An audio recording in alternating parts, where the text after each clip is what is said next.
ازيكم يا حبايبي، عاملين ايه؟ يا رب تكونوا بخير. النهارده بقى هنخرج عن المألوف وهنعمل الصابون. انا الصراحه ما بحبش ابيع الصابون، ابيع الزيت. اعمل بيه صابون احسن، استفاد بيه احسن ما ابيعه. واصلا يعني بيقولوا بيدوروا تاني وبيبيعوه لنا. فانا قلت بقى ايه، انا اعمل بيه الصابون احسن، نستفاد بيه. كده كده بنستعمل الصابون بتاع الغسيل، بيخلي الألمونيا زي الفل. والغسيل، الشرابات،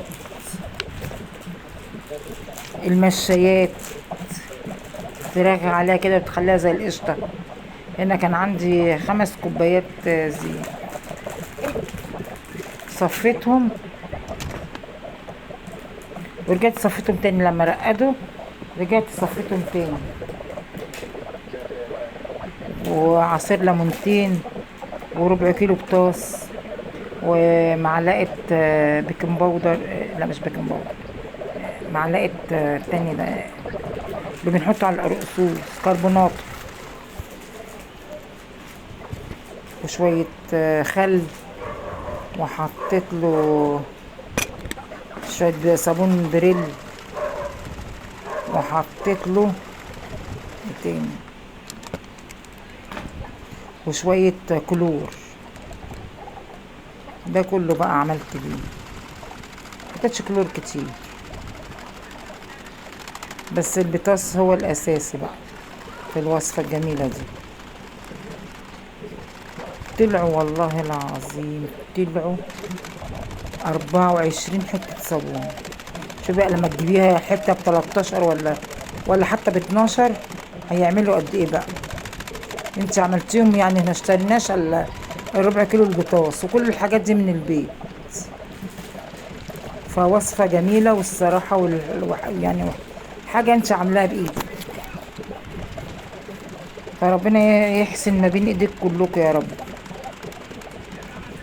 فانا عملته، قعدت يجي اسبوعين عاملاه، بس سبته بقى لحد ما نشف خالص، نشف وعضم كده.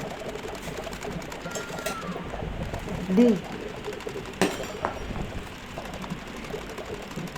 تنيت نضرب فيه بالمضرب، وبصراحة وأمانة ربنا كده حطيت له كوباية دقيق عشان تنيت نضرب فيه بالمضرب كده لحد ما بص قرب يلم. أنا حطيت له شوية دقيق صغيرين، ورحت حطاهم في جبت مفرش بتاع الترابيزة دوت اللي احنا بناكل عليه، ورحت حطاه في الصينية، ورحت مقطعاه.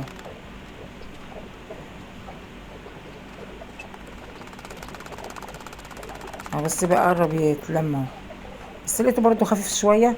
حطيت له شوية بص بقى تقيل ازاي، بقى جميل وعليه رغوة في منتهى الجمال.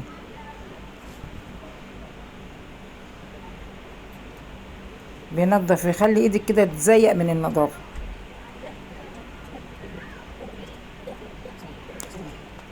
كلها حاجات من البيت، ولا غرمنا حاجة ولا محتاجة. اللهم 25 جنيه بتوع البطاطس، ربع كيلو.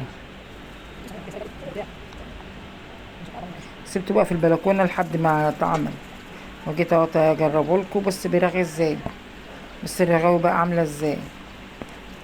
وغير كده كمان بينضف الألمونيا، خلاها زي الفل. هي رغوة واحدة بس عمل ازاي جميل. وربنا يحسن ما بين ايدك كلكم. ما تنسونيش بقى في اللايك والشير. مع ألف مليون سلام.